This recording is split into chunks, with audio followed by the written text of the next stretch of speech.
Энэхүү подкастуудаараа гэмт хэрэг, болсон явдал, сэтгцийн гач үйлдэлүүдээс үүдэлтэй хүн амны хэрэг зэргийг хүмүүст сэрэмжлүүлэх үүднээс бэлтгэж та бүхэндээ хүргэж байна. Дээрх агуулгуудын хүрээнд сэтгэл санаа тавгуутах магадлалтай учраас жирэмсэн эхчүүд сэтгэл санаа докторгүй байгаа үедээ мөн 18-аас доош насныхан сонсохгүй байхыг зөвлөе. Энэ нь хувь хүний сонголт учраас хэрв сонсох явцад контентын ярианы агуулгаас болж сэтгэл санаа тагвархвал таныг сонсгоо зогсоогоорой гэж зөвлөе.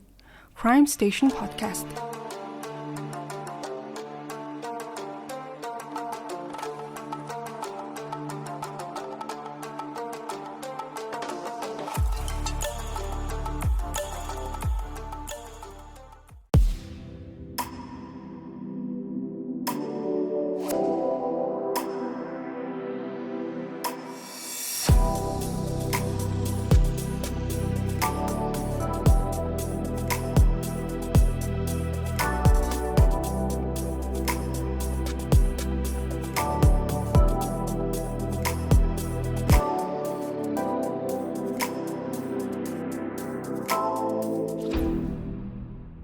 Сайн байцгаана уу, бүгдээрэнд нь амралтын өдрийн мэнд хүргэе. За өнөөдөр би та бүхэнд маш сонирхолтой нэг сэдвийг хөндөж ярихаар бэлдсэн байгаа. Гарчиг болон зурагнаас та бүхэн харсан баг. Майкл Джексоны үхэл түүхэнд хамгийн бодлоонтой, за үнэн худал нь мэдэгдэхгүй хувилдааны онолууд бол нэлээд их дэвшүүлэгцээр ирсэн байгаа. Яг юу тохиолдсон гэдэг нь бол учир битүүлэг байдлаар ингээд нас барсан байдаг. За тэр талаар өнөөдөр нэлээд дэлгэрэнгүй ярихаас гадна түүний амьдралд юу тохиолдчихсэн, за шигний ард юу болж өнгөрч исэн зэрэг хэд хэдэн зөвлөсийг хөндөж та бүхэнд ярьж өгөх болно. Майкл Джексоны задлан шинжилгээний дүгнэлтэн дээр бол доктор Ричард Шеффорд өөрийн дүгнэлтэд бас танилцуулсан явдал нь энэхүү дугаарыг улам бүр сонирхолтой болгож өгсөн байгаа.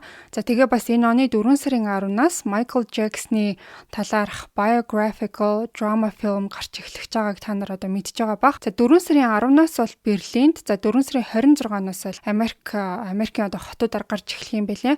Яг Майклийн дүрд нь болохоор Jermaine Jackson гээд ахих нь хүү Jafar Jackson тоглосон юм бэлээ. Тэгэхээр ингээд Michael Jackson чинь энэ хүүхдийн хувьд бол авга ах нь болчих шүү дээ. Тэгээ авга ахыхаа дүрд тоглож байгаа гэсэн үг. Царайдсан ч гэсэн нэлээд адилхан гэж хүмүүс бас ярьд юм бэлээ. За Jafar Jackson болохоор дуучин, бүжигчин, бас жүжигчин гэсэн байсан. Тэгэхээр үзэгчдэд бас нэлээд их хүлээлт үүссэн байгаа бах. Бас нэр яг энэ гарч байгаа киноныхон трейлерын цацагдаад 24 цагийн дотор 116 сая үзэлттэй дээд амжилт тогтоосон юм бэлээ. За тэгэхээр бүгдээрээ ямартайч сайхан тухалж суугаад өнөөдрийн дугаараа хүлээн авч сонсоорой.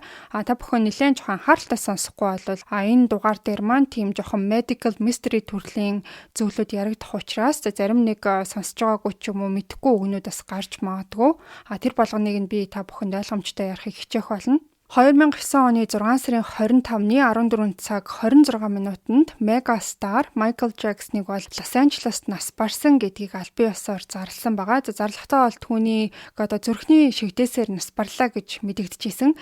Түүнийг бол эмнэлэгт яаралтай хүргэх үеэр гүн комын байдалтай байжгаад тэгээд удалгүй бол амьсгал хураасан юм байна. Джексон дөнгөж 50 настай байсан. За тэгээд түүнийг аваачсан эмнэлгийн гадаа бол маш олон хүмүүс цугларсан, дууг нь тавиал ингээл гашуудах нь шуудаал. Тэгээ Майкл Джексон ч нэлээд тийм тесрэлттэй дуу энэ төр ихтэй болохоор тэрийг нь ингээл тавиал баярлаад байгаа юм шиг, бас барсанд нь гашуудж байгаа юм шиг нэг тийм сонин уур амьсгал хүчил байдал үүссэн байсан гэж ярьдаг. За Майкл Джексоны энэ гинтийн тэгээ тодорхойгүй үхэл цагдаагийн мөрдөн шалгалтыг эхлүүлээд за тэгээд нас барсан нөхцөл байдлын бүх нарийн ширээнийг нь эхнээс нь шалгаж эхэлсэн. За энэ хэрэг бол алны анхаарлыг маш их татсан болохоор шууд хүн амны хэргийн хилцс рүү шилжүүлэгдсэн юм билээ. За Джексоны цогцсыг дараа нь бол нисдэг тэргээр зөөвөрлөөд Лос Анжелесийн шүүх шинжилгээний байгууллагт аваачсан. За тэгээ эмнэлгийн шинжээчдийн баг цогцсыг наривчилж шалгаж эхэлсэн юм байна. За хамгийн чухал хариултуудыг өгөх задлан шинжилгээ болж өнгөрсөн. За энээс өмнө бол үхлийн шалтгаан тодорхойгүй хിവэрээ гэртээ зүрхэн зогссон байдалтай олцсон гэсэн мэдээллүүд бол гадуур тарсан. За тэгээ энэхүү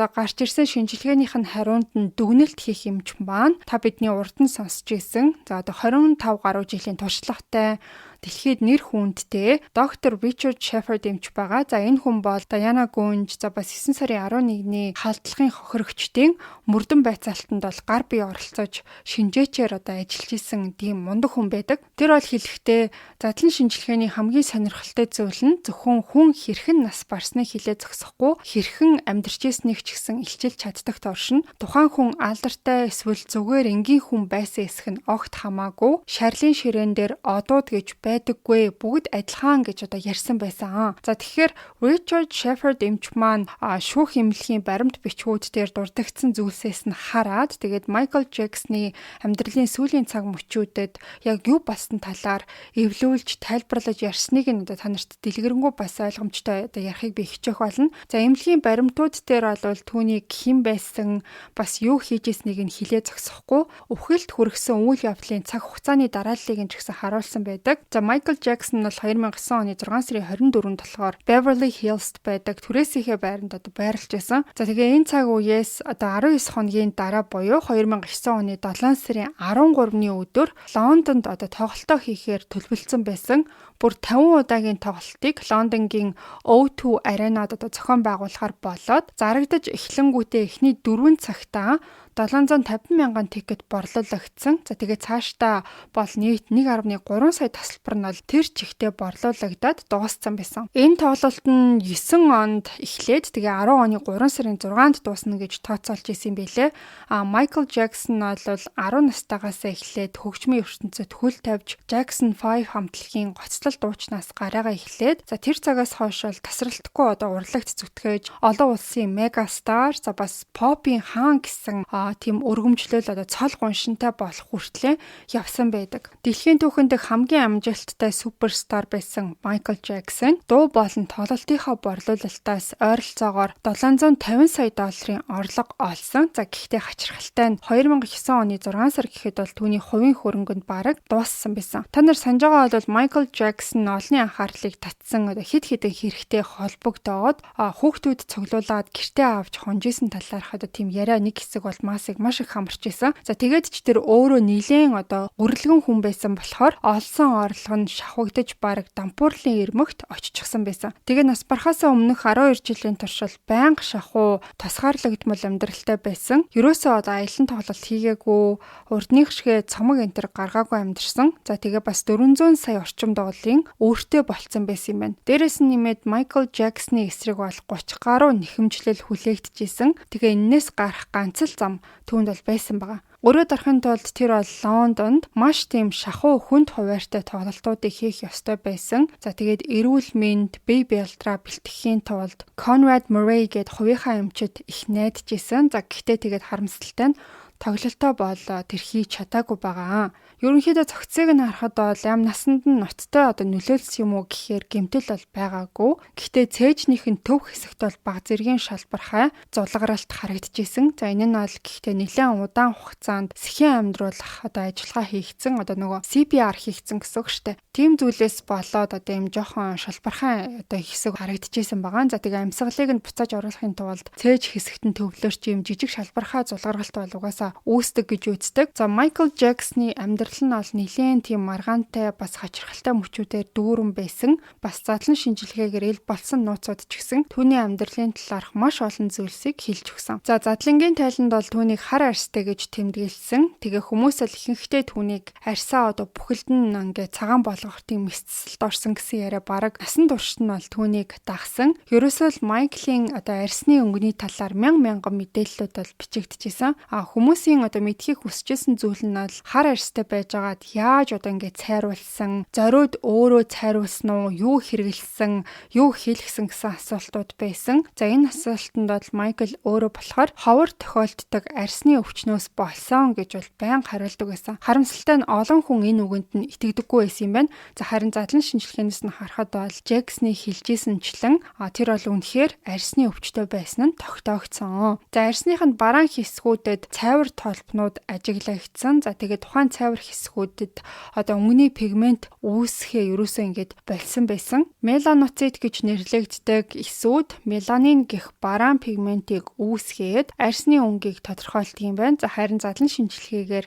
тухайн эсүүд бол байхгүй болсон гэдэг нь илэрсэн юм билээ. Тэгээ энэхүү меланоцит гэдэг эс байхгүй болчхоор арьс бол цайвар болдог. За тэгэхээр Майклийн төрхийг энэхүү дүгнэлт бол тайлбарлаад өгсөн гэсэн үг. За энэ нь өөрөө витилиго гэдэг өвчтөй байсныг нь илтгэжсэн. Тэгэхээр Майкл Жаксон үргэлж ярьдаг байсанчлан үнэхээр ховор төрлийн арьсны асуудалтай байсан юм байна. Гэхдээ энэн дээр бас нэг асуудал байгаа. За тэр нь юу байсан бэ гэхээр Майкл болохоор өөрийнхөө гадаад төрхийн талаар 1993 оны 2 сард Опрагийн нэвтрүүлэгт орж явах үеэрээ арьсаа ерөөсөө цайруулдаггүй, тийм бүтээгдэхүүн хэрэглэдэггүй гэж бол хэлсэн. За тэгсэн чинь хэргийн газар илэрсэн баримтууд тэр нь худлаа болохыг нь харуулж байсан. Тэр бол Бенеквин гэдэг нэртэй арьс цайруулах эмэнд бол хэмжээний мөнгө зарцуулдаг байсан юм байна. За түрүүнд дурдсан тэр витилиго гэдэг арьсны ховор төрлийн хүчнийхөө эмчилгээнд 25 жилийн турш Arnold Klein гэдэг эмчээс үйлчилгээ авч ирсэн нь тогтоогдсон. За энэ Arnold Klein гэдэг эмч нь болохоор Beverly Hills-д эмнэлэгтэй. За тэгээ одоодод үйлчилгээ үзүүлдэг нэлийн алдартай эмч юм байна. Тэгээ Michael түн дээр очисон чинь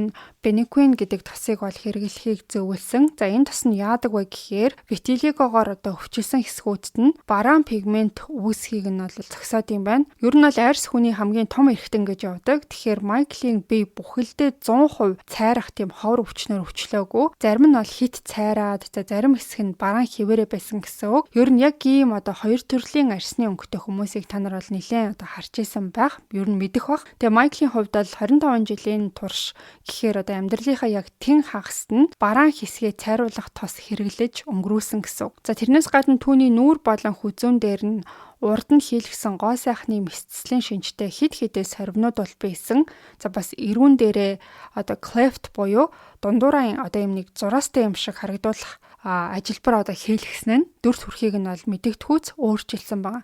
Бас хамар нь нэлээд их өөрчлөгдсөн шинжтэй байсан. Нэг тал нь ингээд татгшаага хонхоогоод хамрын гүүр нь бараг байхгүй болсон. За энэ нь бол нэлээд олон удаагийн мэсцлийн шинж тэмдэг байсан. За тэгсэн чинь ахнар нь болохоор түүнийг баг байхаас нь том хамартай гэж шоолдог. За тэгээд том хамарт гэж дууддаг байсан болохоор энэ асуудал сэтгэл зүйн гүн шарах үлдээсэн байна. Тэгээд тэрнээсээ болоод ер нь гоо сайхны мэсцлийн талаар мэдэж эхлэнгүүтээ бараг хагалгаа хийлгэж эхэлсэн. Зөвхөн хамартаа биш, нүүрнийхээ бусад бүх хэсгүүдэд өөрчилж эхэлсэн гэж хэлж болно. За Майклийн задлан шинжилгээгээр бас нэг томоохон нууц ил болсон юм билэ.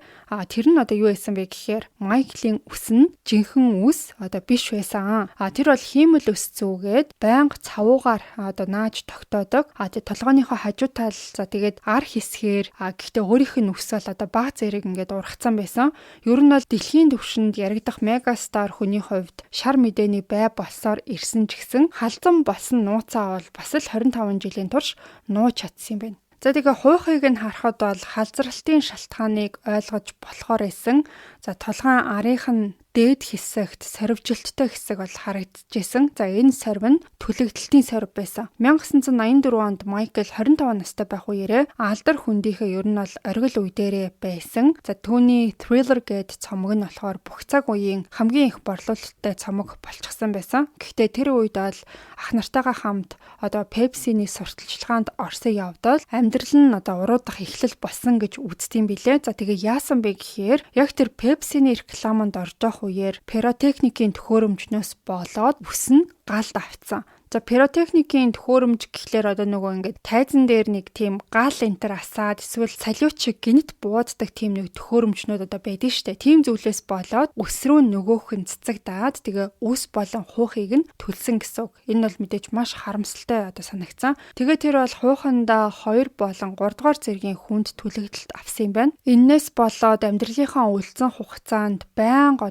хиймэл ус зүүх шаардлагатай болсон. Тэгээ өөрхий Майкл Жаксон бол энэ явдлаас хойш хизээч бүрэн сэргэж чадаагүй. Үндсэндээ бол Pepsi-ний рекламны үеэрх осол түүний карьерийг өөрөд өөрчилсөн. Яагаад ингэж ярьж байгаа гэхээр Майкл бол энэ цагаас хойш гадаад төрхөндөө өөртөө итгэлгүй болж айгүй тийм эмзэг тэгээд маш гунигтай бас бүх хүн өөрөөс нь урвсан юм шиг мэдрэмжтэй болчихсон байсан. Тэгээ эргэн тойрны хүмүүсээ хардаж сэрддэг параноид шинжтэй болцсон. Тэгээ өөрхий түлэнхийн гэмтлээ эмчлүүлж явах үеэсээ эхлээд өвчин намдаах юмд донтож эхэлсэн юм байна. За энэ нь бол мэдээж маш муугийн дохио байсан. Ерөнхийдөө бол илүү тийм хүчтэй, илүү аюултай юмд донтох суурийг энэхүү одоо өвчин намдаах юм тавьж өгсөн гэж хэлж болно. Gateway drug гэдэг нь бол жаргуугаар худалдаж авч болдог юмыг хэлдэм байна. Тэгэхээр баг хүссэн эмийн сандаа очоод хин туртай нь одоо авчдаг болохоор илүү хүчтэй бодис хэрэглэх хандлагатай хүмүүс энэ зам руу орохдоо хялбар байдаг. Ингээд ийм байдалтайгаар энгийн одоо парацетамолоос эхлээд аажмаар илүү аюултай руу ол шилждэг. Яг тэрний жишгээр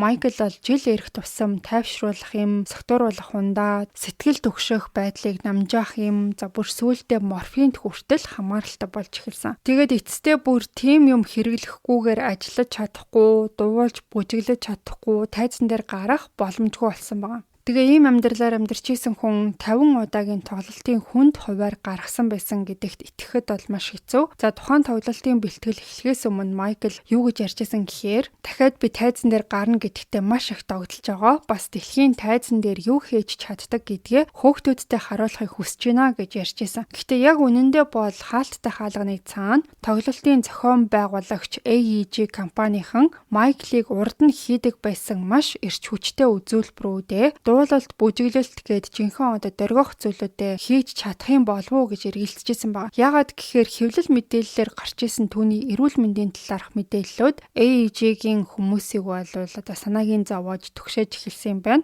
Майклийн хувийн эмч Conrad Murray болохоор тэр үе одоо нойргуудлын асуудалтай байгаагаас бусдаар бол одоо биеийн хувь сайн байгаа гэж тэднэрт бол хэлжсэн байна. Гэхдээ хүн болгон түүний үгэнд итгээгүй. За тэгээд Terry Harvey гээд Майклийн одоо гэр бүлтэй нэлээд ойр харилцаатай байсан хөгжмийн продюсер хүн хэлэхдээ бол 2 цаг хагасын тоглолтыг сайн гүйцэтгэхийн тулд биеэ маш сайн бэлдсэн байх ёстой. Майкл 50 шүн дараалдаж тоглох эрч хүч тэсвэр төвчээр байсан уу гэвэл би үгүй гэж хэлнэ. Миний бодлоор тэр 30 минут ч тэсэх тэнхэлгүй байсан гэж ярьсан байдаг. Тэгэхээр Майкл өөрөө ч гэсэн 50 орой дараалсан тоглолт хийх боломжгүй гэдгээ бол мэдчихсэн. Тэгээ ямар сандаа ойрын хүмүүстэй ингээд 2 удаагийн тоглолт хийж чадах хэсэгтэй ч гэсэн эргэлзэж байна гэж ярьсан байсан. Задлан шинжилгээний тайланд дурдсанаар бол тэр ойролцоогоор 62 кг жинтэй 175 см өндөр, биеийн жингийн индекс нь 20.1. За тэгээ энэ бол хэвийн үзүүлэлт юм байна. За харахад баг зэргийн туранхай харагддаг ч гэсэн хэвийн үзүүлэлттэй бол байсан байна. За ер нь бол 50 настай эрэгтэй хүнд судас хатуурах шинж тэмдэг илэрч магадгүй ч гэсэн Майклд бол тийм шинж тэмдэг байгаагүй. За зүрхний ажиллагаан ч гэсэн хэвийн сайн байсан. 50 настай эрэгтэй хүн гэхэд бол бие мах бодийн хувьд ер нь дайжгүй байсан гэж үзсэн. Гэхдээ тоглолтын бэлтгэлийн үеэр Майкл асуудалтай байгаа нь бол илэрхий харагдчихсэн.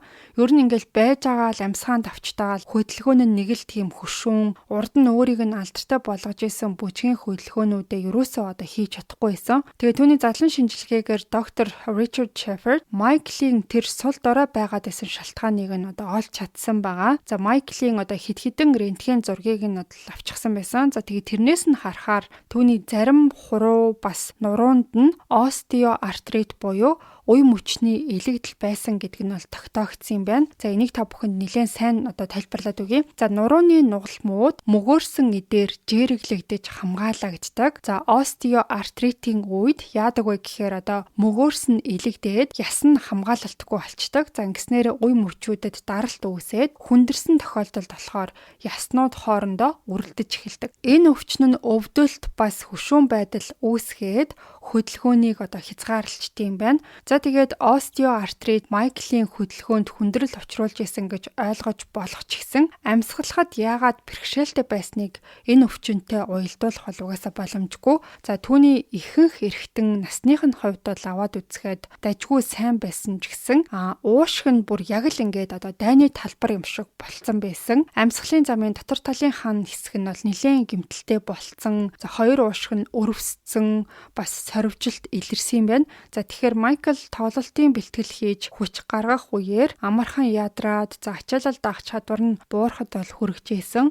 За тэгэхээр хамгийн гол асуулт нь бол энэ бүх гэмтлийг юу үүсгэх вэ гэсэн асуулт гарч ирж байгаа. За тэгээ боломжит тайлбар нь болохоор Майклийн нүүрэн дээр бараг ил бичигдсэн байсан. 20 гаруй настай байх үед нь түүний хацрын орчимд хоёр талдаа тэгш хэмтэй улаан өнгийн тууралт гарч эхэлсэн. За энэ нь болохоор дискоид чонон хөрвөс буюу дискоид лупусын шинж тэмдэг байсан. За энэхүү ховор төрлийн арсны өвчнөө нь биеийн аль ч хэсгийн үсийг унгааж уруулыг гэмтээж болдог. За та бүхэн одоо ингээд зарим хүмүүс айлын чонон хөрвөсийн талаар сайн мэдж байгаа бах. За лупус буюу одоо энгийн чонон хөрвөс тэгээд энэ дискоид лупус хоёр нь хоорондоо арай жоохон өөр юм билэ. За задлан шинжилгээнээс харахад бол Майкл хоёр хөмсгөө бараа өнгөөр шивүүлсэн бас завхан дээрээ нүдний контур шиг тийм шивээс хийлгсэн. Уруулынхаа эргэн тойронд ягаан өнгийн одоо шивээстэй байсан. Та нар юу н сандживал Майкл Джексон хаанч явсан одоо зонтогтой явж идэг хамгаалагч нь гарч ирэх үеэр зонтогтой зогсоод ийш тийшээ явахт нь бол байнга нарнаас халахалсан байдалтай явдаг байсан.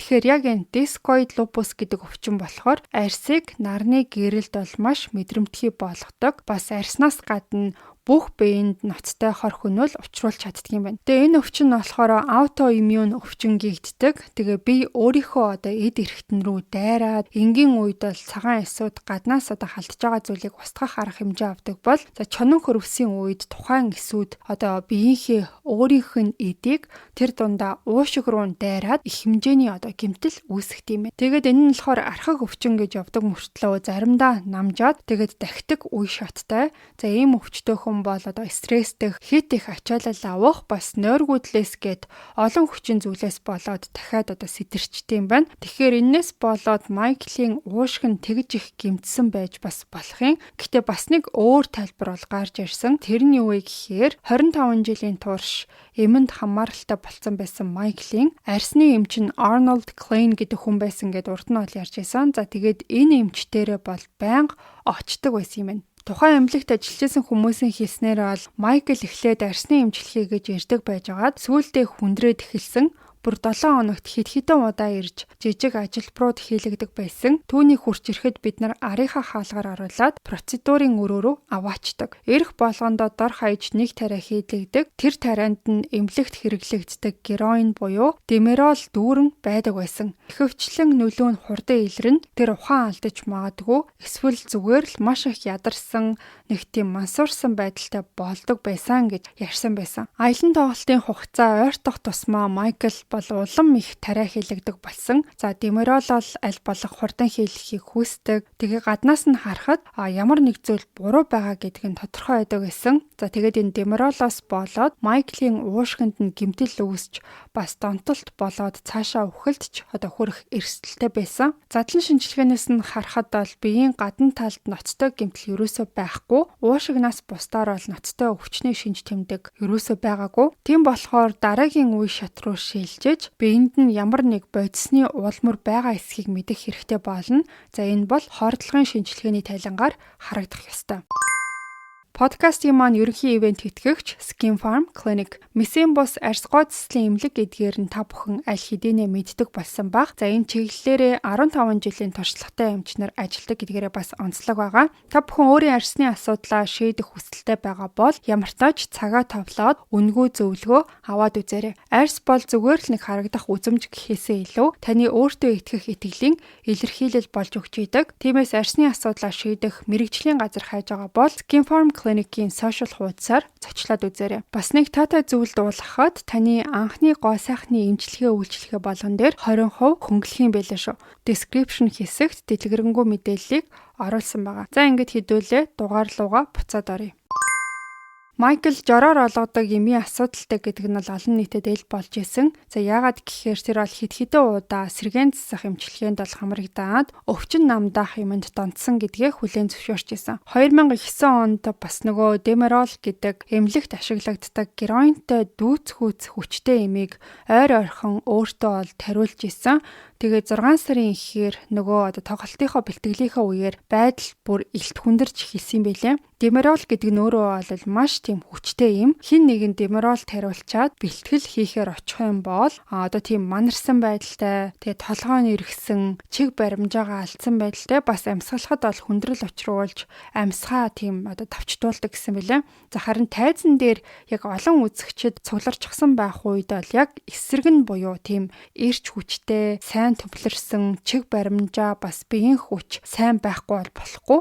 Юун тэгэж өрн 50 өдрийн үргэлжилсэн тоглолттой мантай Майкл өөрөө сэтгэл зүгээрээ ч гэсэн энэ бүхэнд бэлэн биш байсан. Хүмүүст болохоор одоо ингээл би чаднаа гэж ярьдаг байсан ч гэсэн бэлтгэлдээ ерөөсөө очихгүй, чухал продакшны одоо уулзалтуудыг тоодгүй гэх мэт энэ зүйлүүдээс нь харахад л тоглолтондоо бэлэн биш байсан гэдэг нь тодорхой байсан. Сүүлдээ бүр байдал бэртчин гэдгийг ойлгоод аялан тоглолтын продюсер Kenny Ortega зохион байгуулагчид руу санаан зовсон байдалтай мэйл бичсэн байсан. За тэрэн дээр нь юу гэж хэлсэн байсан гэхээр энэ өдөр Майкл маш сул дорой бас ядарсан байдалтай харагдсанд санаа зовж гин. Тэр даарч чичирж байгаа юм шиг шинж тэмдэг ажиглагдсан. Гар нь салганаж, учир утгагүй зүйл ярьж, нэг зүйлдээ хитрхи автаад байсан. Би түүнийг сэтгэл зүйн үнэлгээнд хамруулах ёстой гэж үзэж байна. Өөрөө ч бас тэгхийг хүсэх байх. Хэрвээ бид бүх зүйлийг зогсоовол Майкл хэцүү байдалд орно. Бүх зүйл нураасаа гэж тэр хүсэхгүй байгаа. Тэр яг л төөрч гисэн хүүхэд шиг байгаад нь сэтгэл өвдөж байна. Хэрвээ бид Майклд хэрэгтэй тусламжийг өгч чадвал тэр татгалзахгүй байхаа хүндтгсэн Kenny гэж одоо битсэн байсан. За ингээд энэний дараа бол зохион байгуулагчид Майкл Джексонд хатуухан гэмээр тийм нөхцөлийг бол тавьсан. Өөрийгөө зас эсвэл одоо бид төслийг зогсооно гэсэн сануулгыг бол өгсөн. Тэгээ 400 сая долларын өртөө байсан хүний хувьд бол ийм үед сонголт хийгээ сууж авах бол угаасаа боломжгүй. Мэдээж асар их хэмжээний мөнгө яригдчихсэн нь бол ойлгомжтой. Угаасаа өөр сонголт бол байгаагүй. Хэрвээ тэр тайзан дээр гарахгүй бол гэр орноо алдна. За хүүхдүүд нь гэргүү болж санхүүгийн сүрэлд орно. За 5 хоногийн өмнө Staples Center-т болсон бэлтгэлийн үеэр бол Майкл хөдөлгөөн нь маш тийм удааширсан, бие хянах чадваргүй сул дорой харагдчихсан бол зохион байгуулагчдын дарамтнаас болоод эрс өөрчлөгдөж эхэлсэн. Тэгээ дараагийн бэлтгэлийг продакшны багийнхан бол цахилгаан мэт эрч хүчтэй гэж тодорхойлсон байсан. За Майкл бол маш тийм уян хатан, эрч хүчтэй, одоо яг л урд нь яаж бужигнуулдаг байсан тэр үеийг шигэ болцсон байсан. Ингээ гинт сэрэгцсэн байдалтай. За тэгэл тайзан дээр гарч 30-аас 40 минут дуулж бүжиглээл одоо урдныг шигэ үзүүлбэр үзүүлсэнд нь багийнхан нь бол маш одоо баяртай одоо хүлээж авч байсан. Тэгээ мэдээж 50 настай, остеоартриттай, чонон хөрвөстэй, сорвчсон уушигтай, Demerol-д донтсон хүн одоо ингээ яаж гинт ингэж өөрчлөгдөж чадсан болоо гэсэн асуулт гарч ирнэ. За энэ асуултын хариулт нь өөр нэг төрлийн мансууруулах бодис биеэс нь илэрснээр одоо ойлгомжтой болж гарч ирсэн. За тэгэхээр түрүүнд дурдчихсан химийн шинжилгээ болон хордлогын шинжилгээний талаар одоо та бүхэнд ярьж өгье. Майклийн биеэс авсан олон төрлийн дээжид бол нэлээд өргөн хүрээний одоо хордлогын шинжилгээ ол хийгдсэн байгаа. За шээснийхэн шинжилгээнээс эфедрин гэдэг юм бол илэрсэн. За энэ юм нь болохоор хүний биед байгалийн жамаар ялгардаг адреналинтай төстэй үйлчилгээтэй. За адреналин гэхээр та бүхэн одоо мэдж байгаа бах. Хүний биеийг одоо тулалдах уу эсвэл зүхтах уу гэсэн тийм байдалд одоо бэлтгэдэг даавар байдаг. Тэгэхээр Майкл өөрийгөө эрч хүчтэй болгохын тулд эфедрин гэдэг нэр эмийг хэрэгэлсэн гэдэг нь илэрсэн. За бас тэдний гэрээсэн цагдаа нар ECA гэдэг эмийг олсон юм байна. За энэ нь болохоор E гэдэг нь эфедрин, C гэдэг нь кофеин, A гэдэг нь аспирин гэд энэ гурваас бүрдсэн хүчтэй сэргээш юм байна. За тэгээ өндөр тунгаар хэрэглэх юм бол энэ юм зүрхний дутагдал үүсгэж болцсохгүй байдаг. Тэгээ зүрхний дутагдал гэдэг нь бол Майкл Джексоны одоо үхлийн шалтгаан болсон байсан. Гэхдээ нэг анхаарах зүйл нь юу байсан гэхээр саяын энэ эфедрин гэдэг юм зөвхөн шээснээс нь илрээд цуснаас нь илрээгүй болохоор яг тухайн үед биед нь нөлөөлөөгүй гэсэн үг. Тэгэхээр энэ дээр бол мэрэгчлэнүүд энэ имийг үхэлд хүргэсэн гэж үзэх боломжгүй гэж тайлбарласан юм билээ. Гэхдээ задлан шинжилгээгээр дахиад нэг мансууруулах бодисыг бол илрүүлсэн. За хордлогын шинжилгээгээр Demerol-ыг хайсан боловч илрээгүй. Тэгэхээр тодорхой хугацаанд бас л Demerol-ыг хэрэглээгүй гэдгийг нь харуулж байсан. За хамгийн чухал тоглолтондоо бэлтжижсэн болохоор бие сэргээшээр цэнэглээд Demerol-ыг бол үндсэндээ хойш нь тавьсан байсан. Ер нь бол Demerol-ыг ингэж гинт зогсоох нь маш өндөр тийм эрсдэл дагуулт юм байна. Тэгээ ямар шинж тэмдгүүд илэрдэг вэ гэхээр халуурдаг, за cold turkey буюу бие арзаагаад булчин шархирдаг. Тэгээ булчин ингээ бас өвддөг. Гол нь хамгийн том гаж нөлөө нь нойргуудл юм байна. Тэгээ урд нь бол та бүхэнд ярьжсэн Майкл 25 жилийн турш нойргуудлаар шаналж исэн хүн байгаа. Тэгчээд Демиролосоо гараад дээрэс нь нэмээд сэргээш хэрглэж исэн нь байдлыг бол улам бүр ноцтой болгосон. Хамгийн гол нь түүний хувийн эмч Conrad Murray Майкл тухайн Демирол гэдэг эмийг хэрглэж ийснийг бас гинэт зогсоосон гэдгийг нь огт мдээгүй байсан. За ер нь бол эмийн зуршлаа маш сайн нууж чаддаг байсан байгаа. Хувийн эмчтэй хандаад уг нь бол хамаг зүйлээ ингээд нэр нь ярмаарийн үнэхээр ингээд хилээгүй юу, нууж ийсэн үү, эсвэл эмч нь мэдсэн ч мдээгүй гэж ярьсан уу мэдэхгүй. За мөрдөн шалгалтын үеэр Майклийн нэр дээр тэгээ бас өөр 4-5 нууц нэр дээр бичигдсэн олон шил жороор олгодог эмийг олсон юм билэ. За тэгээд тэдний ихэнхийг нь Conrad Murray бичиж өгсөн байсан ч зарим нь өөр эмчийн нэр дээр бүртгэгдсэн байсан. Гэхдээ ерөн зүгээр бодоод үзэхэд бол мегастар хүн өөдөөс ч харж суучаад тийм ээ гэвэл ер нь тийм гэж бодоод үгүй гэх юм бол шууд үгүй гэж бодоод итгэх бах. Conrad Murray гэдэг эмч ч гэсэн ийм төрлийн манипуляцид өртгөхөд бэлэн хүн байсан. За Майклтай адилхан тэр ч бас их өртөө хүн байсан юм билээ. Тэгэхээр Лондонгийн тоглолтууд цуцлагдах юм бол энэ Conrad Murray гэдэг эмч ч гэсэн санхүүгийн сүрэлд орох байсан. Тэгээ энэ эмч болохоор тухайн үедээ Майклыг унтуулах үүрэгтэй байсан юм билээ. Угаасаа нойргуудалтай байсан хүн сэргээш хэрэглээд эхлэнгүүт бүр унтахаа болоод эмийн хүчээр унтуулж исэн гэсэн үг. За Майклийн төрөв булчирхай нь бол томорсон байсан. Тэгээ 50 настай эрэгтэй хүн энэ нь бол хэвийн үзэгдэл байсан. Гэхдээ шейх нь бол хүндрэл үүсгээд 0 руу ойр ойрхон явах шаардлагатай болдог байсан. Тэгээд тэр унтчих үеэрээ сэрхгүй тул condom catheter гэдэг зүйлийг бол хэрэглэдэг байсан юм байна. За ингэснээрээ шүн босох шаардлагагүй болдог байсан. За тэгээ Conrad Murray гэдэг эмч болохоор Майклыг унтуулах төлөвлөгөөндөө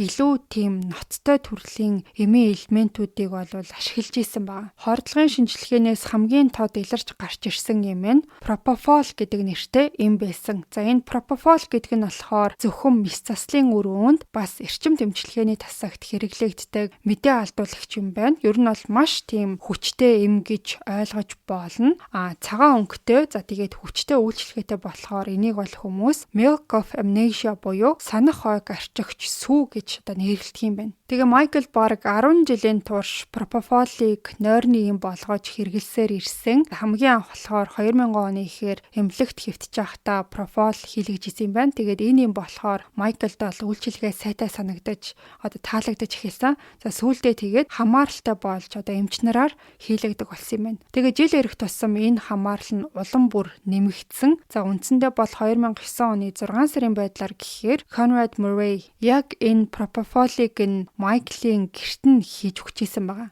Түүний хувьд энэ нь бол төгс юм байсан. За тэр бол хурдан унтаад тэгээ сэрхтээ мансуурсан шинжгүй, толгой нь өвдөхгүй сэрдэг байсан. Гэхдээ зүгээр нэг хэрэглээ тэгээд аюулын хоорондын зааг нь бол маш нарийн. Мэдээж хит их тунгаар байх юм бол үхэлд хүргэж болцшгүй байдаг. Conrad Murray бол нийт 60 шөнө дарааллаж Майклд Propofol хийж өгсөн байсан. За тоглолтын зохион байгуулагчдын дарамт шахалтыг тэр бол мэдчихсэн болохоор Майклыг энэ юмнээс аажмаар гаргахаар шийдсэн юм байна. Сүүлийн 2 шөнө тэр бол benzodiazepine төрлийн эмээр унтуулахыг оролцсон байгаа. За тэгээд тэрийг юр бусын аргаар бол хийсэн. Задлангийн тайланд болохоор өвдөгний доод хэсгийн судас руу тарьсан уул мөр илэрсэн байлаа. За энэ нь бол эмнэлгийн яаралтай тусламжинд бараг л хэрэглэгддэггүй хэсэг юм байна. Харин судсаар мансууруулах бодис хэрэгэлдэг хүмүүст бол тэр өвдөгний доотлох хэсэг бол түгээмэл хэсэг гэж явдаг юм байна. Гар дээрээ тарих юм бол харагдаад мэдэгдчихнэ гэж үздэг болохоор өвдөгний орчимд хийх юм бол нууж чадна гэж үздэг. За зарим хүмүүс болохоор шодой, цав, хөлийнхөө хумсны доор гэх мэт нууц хэсэгтээ тариа хийлэгдэг. За гол зорилго нь асуудлаа бусдаас нуухад оршдог. Ялангуяа олон нийтийн анхааралт байдаг хүн бол ил тарианы шархтаа явж гин гэдэг нь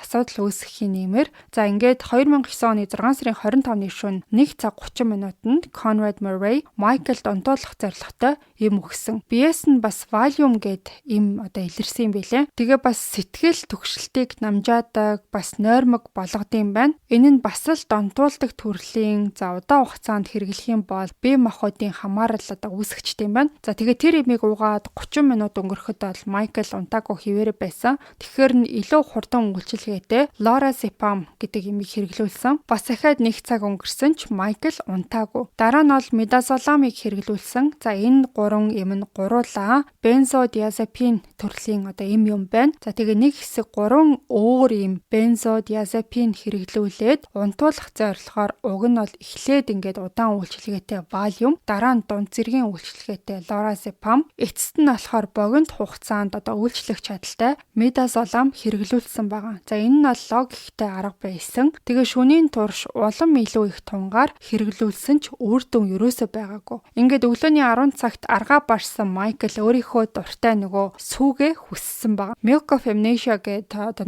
propofol тэгээ нэрлэлсэн байсан шүү дээ. Тэгэхээр эмч нь болохоор эхэндээ татгалцсан юм байна. Michael харин тэрэнд нь эсэргүүцээд нойргүй бол би ажиллаж чадахгүй, тоглолтыг цуцлах хэрэг гарна гэж хэлсэн юм байна. Ингээд 10 цаг 50 минутанд Conrad Murray бүр аргагүй эрхэнд буулт хийж Propofol-ийн тунг бэлтэж эхэлсэн. Propofol цуснд ороход хорсож өвддөг болохоор Conrad Murray эмч бол өвдөлтийг намжаахын тулд lidocaine гэх мэдээ алдуулагчийг нэмсэн. За ингээд эцэст нь Michael ухаан алдсан байгаа. 15 минутын дараа Murray бол буцаад өрөөнд нь орсон чинь Michael ерөөсөө амьсгалахгүй байсан. Гэхдээ тэр үеэр Murray цоцны цохилт мэдэгдэж гин гэж бодсон байна. За тэгэл нэрээр нь баахан дуудсан, сэрэх гэж бас их оролцсон. За сүүлдээ benzodiazepine нөлөөг нь сармагжуулдаг Flumazenil гэд тэр имийг бол хайж эхэлсэн. За гэхдээ харамсалтай Propofolд нь болохоор эсрэг үйлчилгээтэй хор тайлагч гэж ерөөсөө байдаггүй юм байна. За тэгээ Conrad Murray эмч болохоор яаралтай түргэн тусламж руу дуудлага хийгээд болж байгаа бүх нөхцөл байдлыг тайлбарлаж эхэлсэн. За удаагүй бол хаягийн дагуу түргэн тусламжийнхан явж очсон байгаа. За яаралтай тусламжийнхан очих үеэр бол Murray эмч суцны цохилтыг мэдрэхэ болсон байсан. За тэгээ Michael-ийн биеийг эмнэлэг рүү хүргэсэн ч аль хэдийнэ оройтсан байсан. Ингээд 2009 оны 6 сарын 25-ны 14 цаг 26 минутанд Лос Анжелес хотын UCLA эмнэлгийн төвд Michael Joseph Jackson-ыг нас барсныг албан ёсоор зарласан. Задлан шинжилгээний тайланд бол түүний өхлийн шалтгааныг Propofol-ийн гүн хордлого, бас нэг нөлөөсөн хүчин зүйл нь benzodiazepine төрлийн эмүүд гэж дүгнсэн байсан. Ингээд энэ эмнүүд цуснд оронгуудаа бүх биед тархдаг. За тэгээ уушгинд хүрэхэд бол ноцтой нөлөө үзүүлэлт юм байна. Уушигны агшиж тэлэх хэмнэлийг нь удаашруулад биеийг хүчил төрөгчөөр хангах чадварыг бол эрс бууралцдаг. За түүний уушиг нь аль хэдийнэ муу болцсон байсан гэдгийг бас санах хэрэгтэй. Тэгээ энэ нөлөөнүүд нь хавсраад цусан дахь хүчил төрөгчийн хэмжээ огцон буураад зүрх болон тархины ажиллагаанд зогссноор тэр бол нас барсан юм байна. За тэгээ түүнийг бол нас барснаас яг 2 сарын дараа задлангийн дүнг бол олон нийтэд танилцуулсан. За Лос Анжелес дүүргийн шүүх шинжилгээний газар бол Michael Jackson-ы үхлийг хүн амны хэрэг гэж тогтоосон байдаг. За гол сэжигтэн нь доктор Conrad Murray байсан. За түүнийг бол involuntary manslaughter буюу болгоомжгүй байдлаасаа болж хүний аминд хүрсэн гэж үзээд хэргийг нь шүүхэд шилжүүлсэн. За тэгээ шүүх хурлын үеэр хамгийн гол шийдвэрлэх нотлохоо нь Propofol гэдэг юм байсан байгаа. За Conrad Murray болохоор 10 цаг 48 минутанд Michael-д 25 мг Propofol хийсэн гэж мэдүүлсэн. Гэхдээ хордлогын шинжилгээгээр Michael-ийн цуснд тэрнээс нь хавьгүй их хэмжээтэй илэрсэн юм билээ. Шүүхтэр Murray болохоор энэ зөрөө өөрийнх нь буруу биш гэж мэдэгдсэн. За тэгчээд Michael өөрөө нэмэлт тунг хийсэн гэж хэлсэн байгаа. Доктор Murray болохоор өрөөнөөсөө гараа явсан. Michael Jackson өөртөө нэмэлт тун Propofol хийсэн. Тэгээ тэр дороо нас барсан. Аврах ямар ч боломж байгаагүй гэж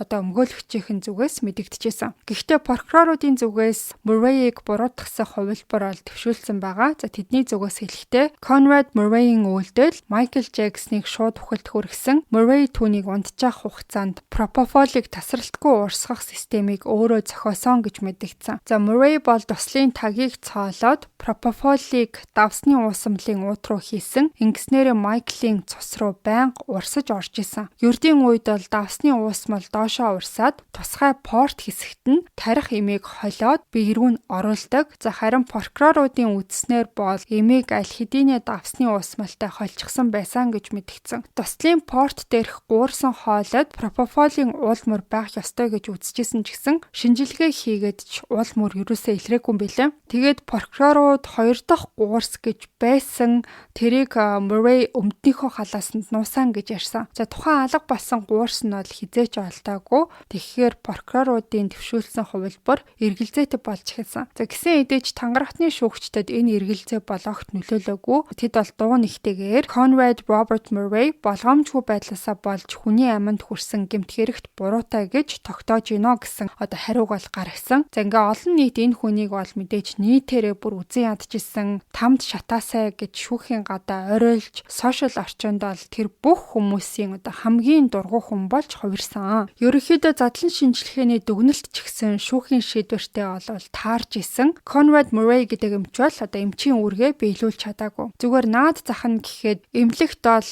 мэдээ алдуулагч эмч өвчтнийг хэд хэдэн тоног төхөөрөмжөнд хоолбдог. За судасны зохиолт, цусны дараалт, нүүрс хүчлийн хий, хүчил төрөгчийн төвшин хянах монитор бол заавал байлгадаг. За гэхдээ мөрдөн шалгалтын үеэр бол Майклийн байранд тийм хяналтын монитор огт байгаагүй юм билээ. Ингээд 2011 онд Conrad Murray Pop-ийн хаан гэгддэг мегастар Michael Jackson-ы аминд хүрсэн хэрэгээр шүүхээс бол 4 жилийн хорих ял сонссон юм байна. За гэхдээ шоронд бол тэр 1 жил 11 сар суусныхаа дараа батлан даалтаар суллагдсан юм байна. 2016 онд өөрийнхөө тухай бас Майклийн тухай тэр үед юу болж исэн талаар ном тэр бол бичиж гаргасан юм билээ. За тэгэхээр яг үнэндээ Майкл Джексоны амьдралын сүүлийн мөчүүдэд юу болж исэн, энэ хүний үхэл юунаас болсон гэдгийг бүгдээрээ хамт мэдэж уцгаалаа. Миний хувьд ийм алдар нэр хүндтэй байсан хүн 50 наснда эмийн хамаарлаас болоод нас барсан гэхээр бол маш харамсалтай санагдсан. Тэгээ мэрэгжлийн хүмүүсийн үзснээр бол Майкл Джексон ер нь ийм байдалтайгаар тэгж удаан амьдарч чадсан нь өөрөө гайхамшигаа гэж ярьсан байсан. Өөрөөр хэлэх юм бол ингээд 25 жил буюу амьдралынхаа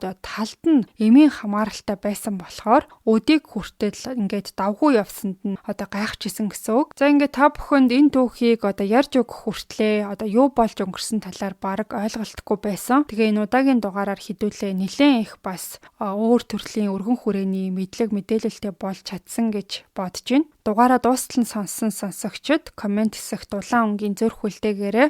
За өнөөдрийн дугаартай Месийн бус Арьс гооцлын Skin Farm Clinic хамтран ажиллалаа.